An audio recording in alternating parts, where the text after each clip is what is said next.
I came to this work because of my experience growing up in the Bay Area and attending vastly different educational environments. When I was in the 3rd grade, I went to I think you would probably call it like a good public school. And well, actually, let me back up a little bit. This might be a better way to tell this story. After my first year of law school, I went to UC Berkeley Law. I was interning at a civil rights organization in downtown Oakland. And I was walking through downtown Oakland, I think, during one of my lunch breaks. And somebody, just said something to me from the side and said, ma'am, can I have $1? Could you spare some change? And so I turned around, I reached my bag to get out $1, and I gave it to the person, and I looked up, and I looked at him, come on in. And I realized I knew this person. I recognized him, and I didn't know from where, but I was like, I know him. I know this person's face. And I went about my day, and later on that night, when I was thinking, I realized where I knew him from. He was in my 3rd grade class at this good public school. Now, the public school, this class was divided into 2 sort of tracks: the early birds and the late birds. They couldn't think of any better names than that, I guess. So the early birds, there were 2 teachers in the classroom instead of 1. There's only 1 teacher in the late bird class, even though there's actually more students in the late bird class. The people in the early bird class could, from what I can tell, we could do math a little bit faster, and we could read earlier and kind of a little bit more fluently than some of the students in the late bird class. Also, it was almost entirely white, the early bird class, except for me and a few other students. So I remember because my classmate, he was in the late birds class. And of course, I'm not saying that there is some sort of causality between where I ended up that day and where he ended up that day. But after that happened to me, it just made me realize that we decide very early on in a child's life kind of what type of worth we're going to assign to them. Very early, 1st, 2nd, 3rd grade, those decisions are made. And it's really getting earlier and earlier. And that is sort of the intervention that I imagine for my legal career. Understanding kind of that process and being able to derail it or disrupt it in some way is what motivated me. So after I graduated, I got a job at the East Bay Community Law Center. We are part teaching clinic and then part direct services advocacy. And sort of the rest is history. So that's a little bit about me. There's not that many people in this class, so I just want to quickly hear from all of you. And so we're gonna go around like rapid fire. Just say your name. And if I think I'm the 2nd to last speaker. Yes, second to last. Okay, so you've had like a lot of time to digest what is happening in this class. So if you don't mind, if you would please me, and just say one thing that you, after this class, would like, what one change that you would like to see in the criminal justice system. And I know that there are a million changes. We could go on, but just say one thing, and we're going to go back to this later. That's why, and I kind of just want to know where we're at a little bit.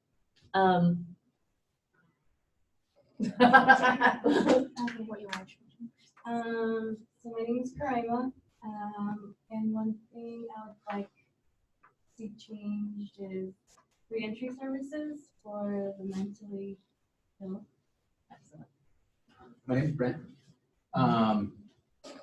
Like you said, there's a lot that we could talk about, but one thing that I really hope is that we can start hearing from more people that have experience in these circumstances, just giving voices to individuals who don't necessarily have those voices right now. I'm Cortez Quinn. I'm a community member. One change I'd like to see.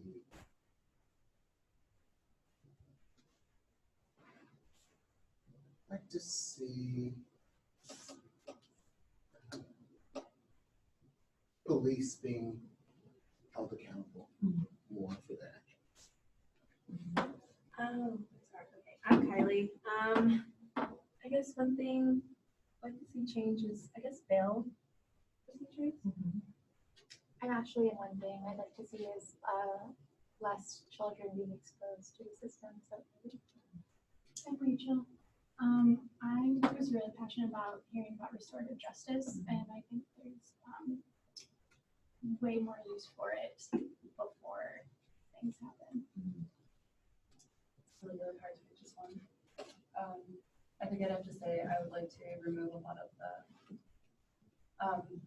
policies that I think target and criminalize the poor. Required legal fees for things that they might not be convicted for.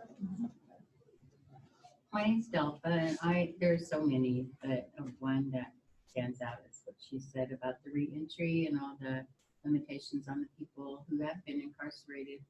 You know, everybody deserves a second chance. My name is Anna. I'm a community member of so many things. So just like prosecutor accountability and just a change in minimum sentencing and truth in sentencing. The name you. My name's Sharon, and I think besides reentry, I think like the rehabilitation, like actually making something rehabilitative inside when people are inside, like programs and things, but like accessible to everyone, not just like the prisoner, like in San Quentin. There's lots of options, but everywhere else there aren't maybe as many things. Got it. Yeah. Okay, I'm gonna remember those, and I want you all to hold those because we're gonna come back to them a little bit later. Do I use this to? Oh, it's unfortunately space bar. No, that's fine. That's easier. Okay, so I just want to give you a little bit of a roadmap of what we're gonna do.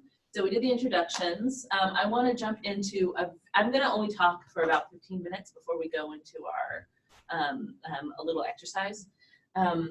I want to talk a little bit about the scope and the scale of what I'm going to call prison nation, which isn't my term. Has anyone heard that term before? Okay, we'll go over that term a little bit.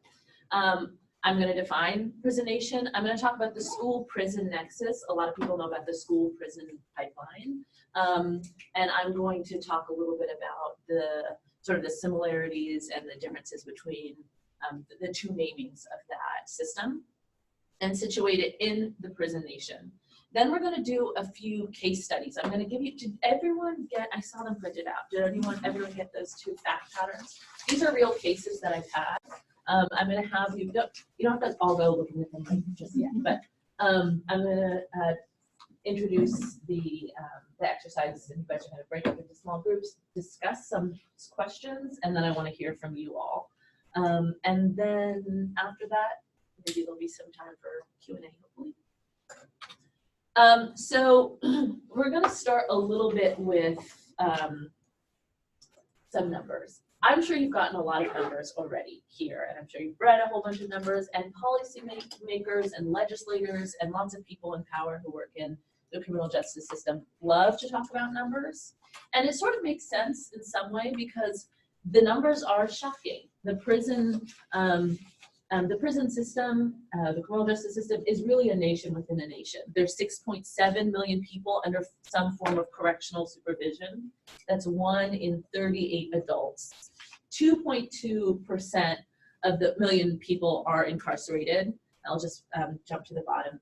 60,000 of those are youth on any given day. But I think the number that is even more shocking to me is that 4.5 million people, that's double the incarcerated population, are actually in some form of what's called community supervision. Has anyone, have you guys kind of talked about probation and parole at all? Does anyone know the difference between probation and parole? Or like can guess? Parole from the state prison and probation from the jail. No, that's not really the main difference. Probation, I thought was like alternative to jail time, and parole is after you serve some time in prison, Right. And then you're in the community, but still have to check.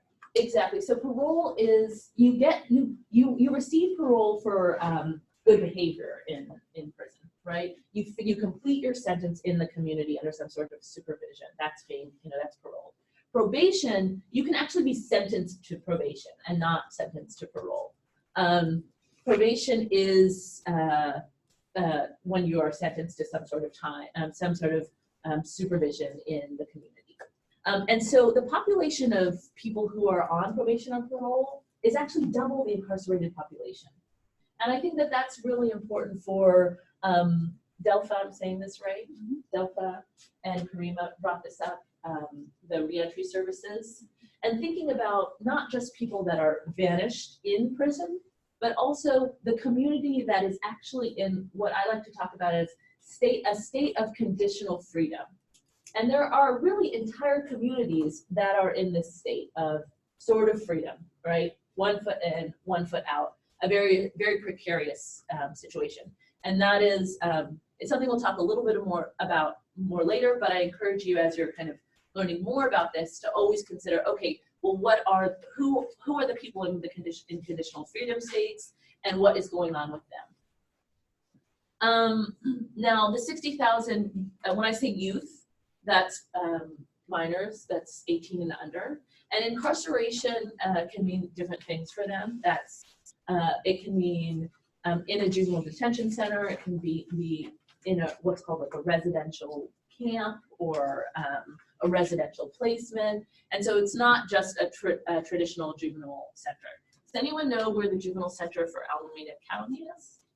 It's in San Leandro. I mean, there's also one in Contra Costa County. Yeah. Yeah.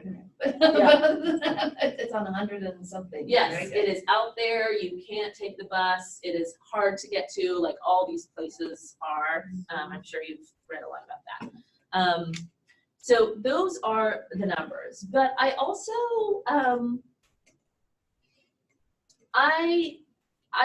before I move on, I just want to say that Angela Davis talks about this thing about being wary of the abstraction of numbers, that we often talk about the criminal justice system in this term, but there are many different people in the criminal justice system. There are many different types of people. There are many different types of lives. And so I think the thing that I would encourage most is that you want to get proximate to the people in the communities that are affected by it. If you yourself are affected by it, we all are really, even if we haven't found a language to name how we're affected by it, to be proximate to those lives, because that is where the most, I think, fruitful policy changes and kind of the most dynamic and lasting interventions come from that proximity. That's also not my term, that's Brian Stevenson's term. So I have to trademark that. Okay.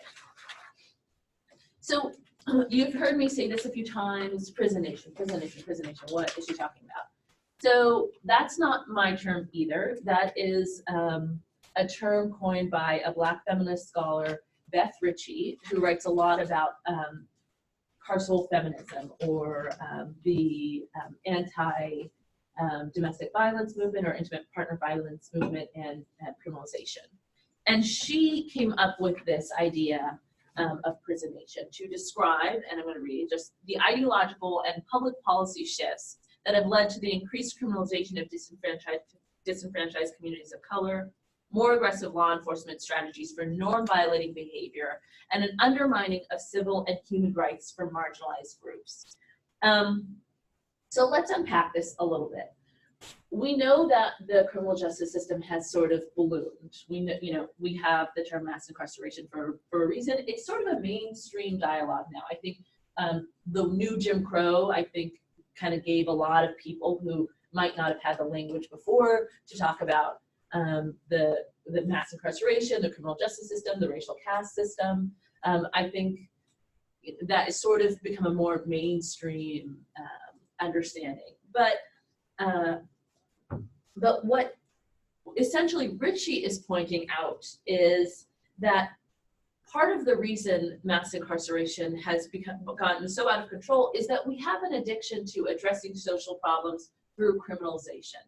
And that, in fact, criminalization has become one of the primary ways that we address social ills.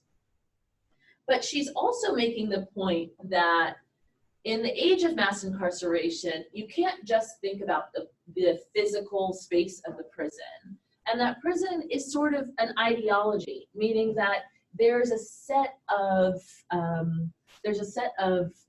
myths, and there's ways of thinking that happen in and around prison that expand into other areas of our lives, into other institutions. And because our prison population is so large, and because of the people who are touched by the criminal justice system is so large, all of our institutions have become somehow connected to, feed off of, or sort of are in cahoots with the prison system. This is a very rudimentary graph that I have made, or a little chart that I've made to sort of talk about what she's talking about. So essentially what Beth Ritchie says is that the prison, mass incarceration has reorganized our entire society and our social institutions towards incarceration. And rather than diverting people away from prisons, many of our institutions, like our school system, we'll talk a lot about that system, but our school systems, our hospital, our child welfare systems, our immigration systems, and our public housing systems, those actually divert people to prison. In that there are pipelines, you could say, or nexuses between those systems and prisons. And a lot of scholarly work has been done to unpack those nexuses. I think it's becoming more and more, I think, easy for people to, this is an idea, which I think it was the book that she wrote was published in 2013. But I think now when we see the proliferation of immigrant detention centers, I think it's more, it's becoming more palpable for the general public to think about crimmigration. I'm sure you guys have kind of touched about that, or about how our criminal system has now sort of impacted and intertwined with our criminal justice system.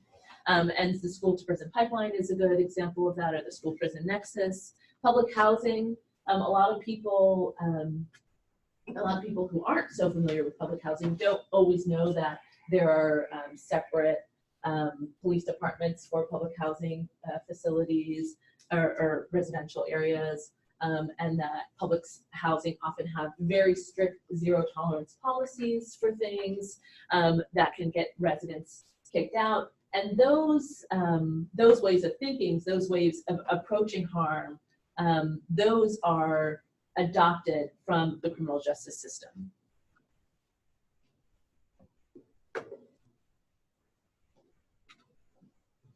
Okay, so why might these institutions adopt criminalization?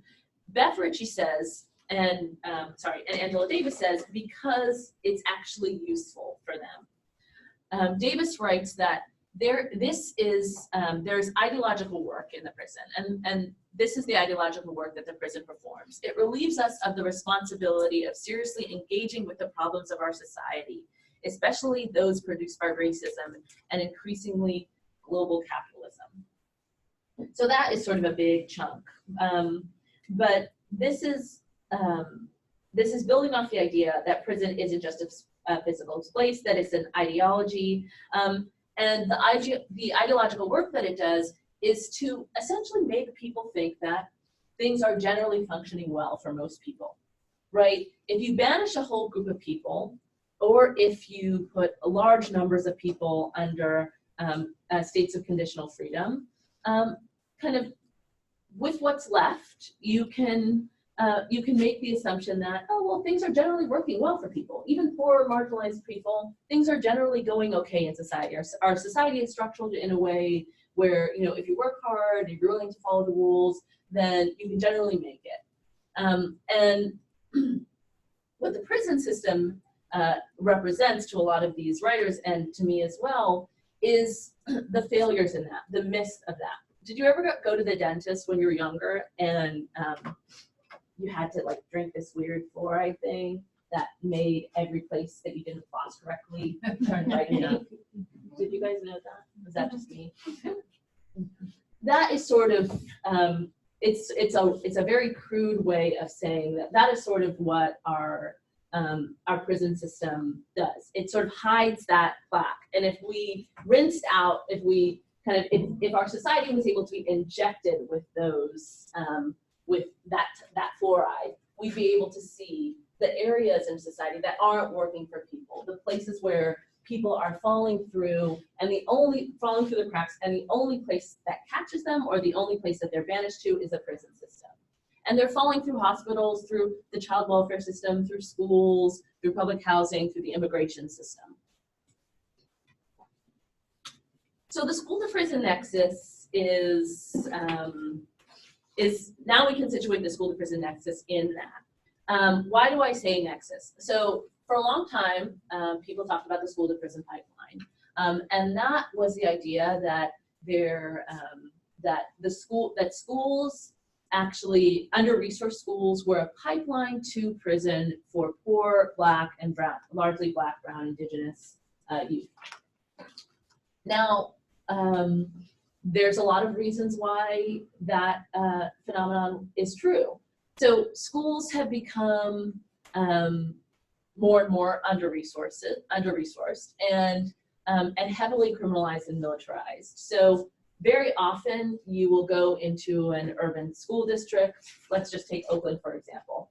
The Oakland public school system has its own police department. Did anyone know that? The Oakland Public Schools Police Department. And they actually employ more police officers in OUSD than they do school counselors.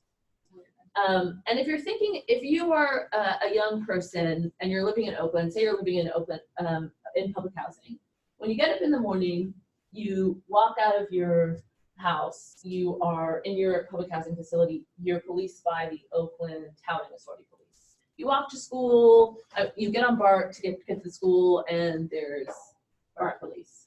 You get off at BART and you're walking to school, and there's Oakland City Police, and then you get to your school doors, and then there's Oakland Schools Police Department. Very often, someone will say about my clients, they're just in the wrong place at the wrong time. And I think about this trajectory of their day, and a lot of them have this type of day. And I kind of think, well, what is the right place at the right time? Where are you not basically under public police surveillance in your life, if that is the life that you're living? There's really no place where you are not policed. So part of the school to prison pipeline or school prison nexus is this idea that young people are over policed, especially at school, but throughout their lives, in all the areas and all the spaces that they would occupy. Another aspect of the school prison pipeline, of the school prison nexus, is that schools have adopted a lot of the mechanisms of prison themselves. So I don't know if any of you have been in recently in like a struggling urban school, but a lot of them really do look very prison-ish. You go in, and maybe some of you have been to one of them. I mean, maybe some of you went to some of those schools, where you go in and you walk through a metal detector, you see police cars parked outside, you see security officers. There's a proliferation of zero tolerance policies at your schools, which is the idea that you do something and immediately you should be suspended or expelled, you're immediately banished. Those are all ideologies that are essentially prison ideologies.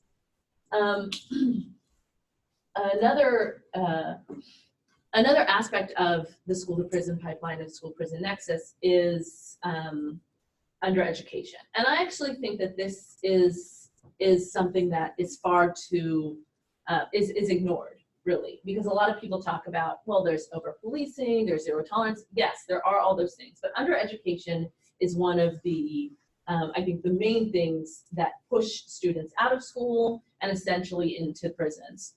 And by that, I mean, schools become obsessed with the idea that a young person should be obedient more obsessed with obedience than they are with their actual education. So it's more important that Derek sits still than it is that he actually comprehend the material. And that happens to my clients all the time. We'll go into kind of a school meeting and the teachers will complain, the administrators will complain, and they'll say, he can't sit still, he's doing this, or he's doing that, his behavioral issue. And then we'll look at his test scores or things like that. And he's doing great. The idea that he is, a smart, capable student, it's not even questioned. Oh yeah, we know that he can do the work. But the problem is he's not obedient. And this obsession with obedience is what ultimately leads to undereducation, because the more and more you're sending a student out of class because they're not obedient, or the more and more you're coming down with them for not sitting still or not being quiet, the less and less real instructional time they have. Can I add something? Please. So I was a teacher in for Teach for America, so I taught in kind of a similar school. Where was it? In Hawaii, Mhm. in Echo Beach. I don't know if you're familiar, but it's kind of like a lower income area. Mhm. But on top of that, if they have behavior issues, regardless of their schooling capabilities, they're given an IEP, which puts them in special education. Right. And that already stigmatizes them. And this is often done in elementary school, so their whole life. And it's so hard to get out of an IEP, which is an individual education plan. Yeah. And to get that taken off your record is way harder than getting it on. Yeah. And obviously there are students with disabilities, and they deserve, really everybody deserves individualized education, and everybody deserves, especially if you have our student with disabilities, they do deserve to have, the school has to comply with the law, but also that student does deserve to be included in the classroom in a meaningful way. The issues, I think a lot of the problems that I found with IEPs, and chime in if anyone has experience with this, is that it's a largely symbolic process, that schools really, they're not walking the walk. They're not giving adequate resources to students and families. And a lot of people, especially families that are disenfranchised, don't know that they have the right to certain things. And so IEPs work really well in Marin County, they work really well in those places because they know that the parents really treat those IEPs like a blank check to get their student to where they need to be. But in schools in Vallejo or in schools in Oakland, that's not what the IEP is. It is more of a sense of stigma.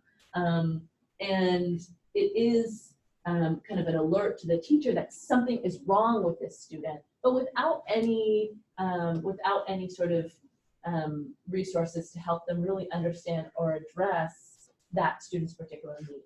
Does anyone have any other experiences that they want to share? I'm sure people have. I'd say, with my brother, sometimes, you go and you construct this contract Right. for what the child is allowed or allotted as accommodations for their diagnosis, which then you have to get medically signed up on a lot of the times as well. And then the thing is though, even if that's in place, it doesn't mean it will always be followed. And if you as a parent don't be an active advocate, Exactly. it won't happen. Exactly. So my mom would be like, well, why didn't you take the room separately as we had discussed? Right. That was in the paper. But unless she shows up, and she has 3 other kids and a full-time job, it was just what's the point of the paper if I have to keep coming here? Exactly. That's exactly what I'm saying, is that it's the largest symbolic thing. And where was your brother's school? We're from Minneapolis. Just to add on to that, a lot of people who are writing these IEPs are unqualified. I was in TFA and I was put into high school sped, but I no special education background. Right. And And how they many gave us were in supports your of how to class? write it and stuff like that, but then when I have students, because again, these students are also being shuffled between schools, between districts, constantly throughout the year. You get an IEP and it's so poorly written. From it's just, there's just lack of support. And then exactly what you said, if the parent doesn't come, and these meetings are held during the school day, so what kind of parent who already has other problems and things they have to deal with outside of school can come to a 2-hour meeting Right. on a Tuesday? And I would think, Because if you can't, then you get suspended. Right. If your dad can't make it, you get suspended. and that sounds completely illegal. I'm not sure I how to know, do but- it. Yeah, but I'm sure it's Just like to happening. discuss the behavioral Totally. problem, and so then they'll be like, oh, well, we revert to policy, which means like unless you get to discuss it to like work it out. Yes, I mean, schools do these kind of things all the time. What about all the kids that are, well, they just can't deal with their behaviors and stuff, so they just stamp them like ADHD and Right. drug them. And then Yes, back to Like school. birds. absolutely, exactly. And I think it's Shannon, right? Yeah. Yeah, and that there was, I think you brought up the sort of the conditions of programming. Was that you, or was that? Yeah. Okay. Inside. So students with disabilities are grossly overrepresented in the juvenile justice population. Also, there are schools in jails, in juvenile detention centers. Did you know that? There are schools. They are largely old computers where young people sit and are supposed to do basically these worksheets on these old kind of broken down computers by themselves. Almost every single student in those classrooms has an IEP. The law does not say anything about if a young person is incarcerated, then you don't have to fulfill their IEP. They're supposed to be fulfilling their IEP within the juvenile jails. But does that ever happen? No. And can their parents just walk in there every single day to make sure that their IEP is being implemented? No, that cannot happen. And so education within the juvenile system is a huge, huge problem, especially because young people are constantly cycling in and out of juvenile detention centers, right? Because of probation violations and technical violations, basically not new crimes, but technical violations of probation. They leave the probation, they leave the detention center, they go back to their school, they're clocked in, and then they leave. They get a violation for some sort of probation. Say they test positive for smoking weed or something. They go back in, so they miss a month of school. They go back to their online whatever schooling. I don't know if you can even call it schooling. And they're there for a month, and they go back to their school, and then they're there for another month. And this happens over and over and over and over again.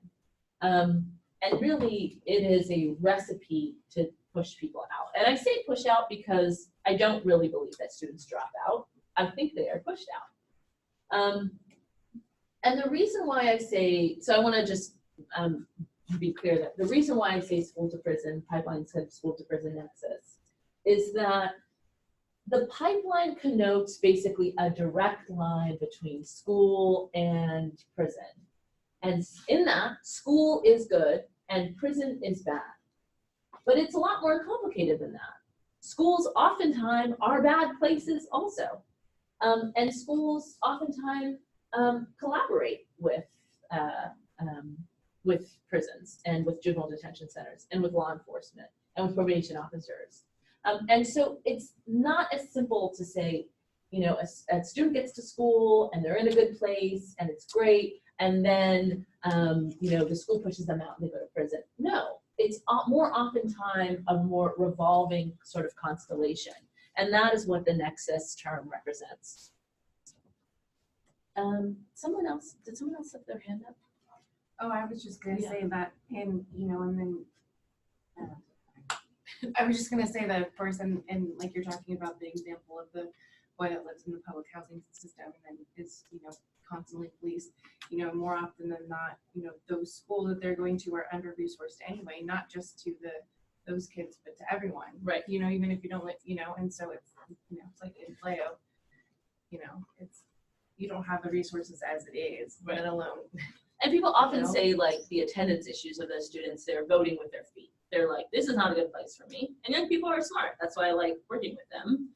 They're like, this is not a good place for me. I'm not going to go here every day. Exactly, but then if the school doesn't get the money, then it's like the school can't make things better. Right, It's like this improvements. horrible, like, just snowball circling effect of like, well, something has to change. Like, Right. Something has to stop that cycle. or else nothing will change. Yeah, and we'll talk a little bit about ways to sort of, because there are a lot of interesting things happening in school advocacy, and we'll talk about kind of how do we start to climb our way out of that system. And before I move on, I just want to say I don't want to gloss over the medication thing that Delta brought up about how they're medicated often. They're medicated in juvenile hall as well.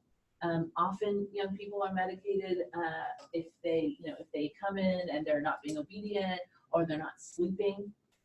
They're often put on some sort of antidepressants or some sort of sleeping pills. And there's been a lot of litigation around that issue, because when they leave juvenile hall, then they go off it. When they come back, if they come back on a probation violation, which many of them do, then they go back on. And then when they leave, they go off again. And so you can imagine, especially for a developing brain, how detrimental it can be to be cycling off of pretty, sometimes very intense kind of antipsychotic drugs so frequently. Okay, read your case study. And then I want you guys to think about these 3 questions. The questions are, who is responsible for the harm done here? And I'll leave it to the groups to define what the harm is. The other question is, who is knowledgeable about how to address the harm? And the last one is, who is worthy of our consideration and attention as we go about addressing this harm? You got it also really right on the nose, that what makes a person worthy? Nothing, because they exist, because they're a person, then they are automatically worthy. And that is sort of a revolutionary thing to say in the age of mass incarceration. Because in the age of mass incarceration, worthiness is earned. And you will hear the language of earning in the criminal justice system over and over again. You earn parole, right? You earn supervised release or probation. You earn a lesser sentence. You earn time outside. You earn like better food, right? We even say like you earned the bad treatment that you're receiving. You earn bad treatment. You deserve it, right? And the idea that someone is, and I'm sure, and I think a lot of this also comes, Angela, as you mentioned, from disability studies, is that you are worthy just because you're a person, not because of any sort of productive thing that you could do for humanity. And certainly not because of anything that you did, right? You are worthy of consideration. Perhaps you are not ready to be in community with people, and and that needs to be addressed, but you are still worthy, right? And I think that is really, really important to consider in the criminal justice system, especially as you all are thinking about the reforms you want to implement. Think about if the reform you want to implement is making a distinction between those who are worthy and those who aren't. For example, DACA, right? DACA is, it's very difficult to say something about DACA given the current, just, I have no words. Yeah, exactly. And just really evilness, like the cruelty that is happening. But we also have to be real about what DACA did. It really made young people worthier than their parents, right? And many dreamers were the first to say, our parents are brave, wonderful people, right? They're not criminals. They're just as worthy as us. Oftentimes, you will see similar distinctions made in the criminal justice system. Violent and non-violent offenses, right? That is a huge distinction. Don't keep people, bail for non-violent offenses, or decarceration for people who have non-violent offenses. Brian is a violent offender. Technically, he had possession of a loaded firearm. That was a violent offense, considered a violent offense. I caution you to be very wary of those types of distinctions as you all go forward and think about your reforms. Because worthiness truly is something inherent in all of us, and inherent in every person in the criminal justice system and every person who is touched by it. And so as you go forward, thinking about the reforms that you wish to see and the part that you want to play, I really do hope that you keep these questions in mind, and you think about them as guiding for how to achieve the change that you want to see. And that's all I have for my presentation. Thank you. And I'm happy to answer questions, or if you guys want to pose questions to each other.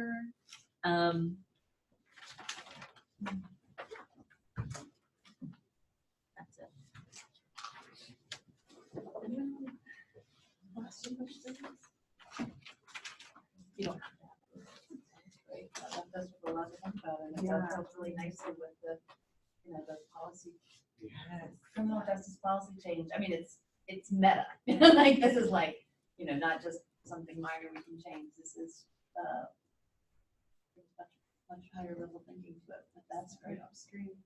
Yes, which is what public health does, right? Public health is looking at big picture, environmental influences. What can we do to change the structure of the environment so that the person makes a different decision? Condoms in prison instead of don't have sex. Right. Needle exchange instead of don't use IV drugs. Absolutely, and there are certainly differences. I mean, there's a large debate that rages between abolitionists and reformist communities about what people call warm and fuzzy prisons, right, versus abolition. And how do you know if you're going in the right direction? I think these questions can help you get in the right direction. I think if you are guided by responsibility as shared, as knowledge as contained mostly by those most impacted, and worthiness as people as all are worthy, I think that you are generally getting in the right direction. I think Angela Davis says something that I really like. She talks about how we can know the difference because we should always be striving to make the lives of individual people in prisons better, right? Anything that, condoms in prison, anything healthcare in prison, anything that does that is abolition compatible, is what some people call it. But anything that divides, anything that creates some worthy and some people not. Electronic monitoring, does anyone know that? That's a big reform, basically. Ankle monitoring. Some people are allowed out on probation on ankle monitors because they're non-violent offenders. And in fact, now there's been a huge increase in the number of people who are actually put on ankle monitors. And some of those people wouldn't have been put on anything, right? But now, because it is a tool that people can use, people do use it. So it's actually sort of done the opposite of what it was supposed to, or what it was designed, what it was purported to do. And it's an industry. And it's an industry, it's a private industry. So those are, I think, I was telling, your professor that I feel a little bit like a fraud coming to you all talking about anything upstream, because you all are really the people who are trained to think that way. I am trained as an attorney. I'm trained that your client shouldn't speak in court, right? And that if you let your client speak in court, you're doing a really bad job, and so we really rely on, I don't think it's attorneys who are gonna get us out of this. I just don't think it's not gonna be us, Yeah. That attorneys are trained to, what's the rule, follow the rule, follow the procedure. And the profession is invested in it, right? Because we are the knowledgeable ones, right? People literally, I think this all the time when I go into juvenile court and I see all the adults there and I think, how is it that we all are making our money from this? You know, how is it that this is how people are, you know, feeding their families? Like, it just seems so disgusting, right? That this is what we're relying on. And so I don't think it will be the legal profession to lead us into the light. The master tools. Yeah, exactly. We'll never dismantle the master stuff. I really want to stay for all your policy presentations, but I have a newborn at home. Zodi. And so I have to get back to her. But I just want to thank you all so much for having me and for giving me a lot to think about too. And I really wish I could take this class with you. It is amazing design class. A lot of it's on video. Yes. Yes. I wish I had this class in law school, to be honest. Should Thank we you. take a 10-minute break? Yeah. Get back? Thank you.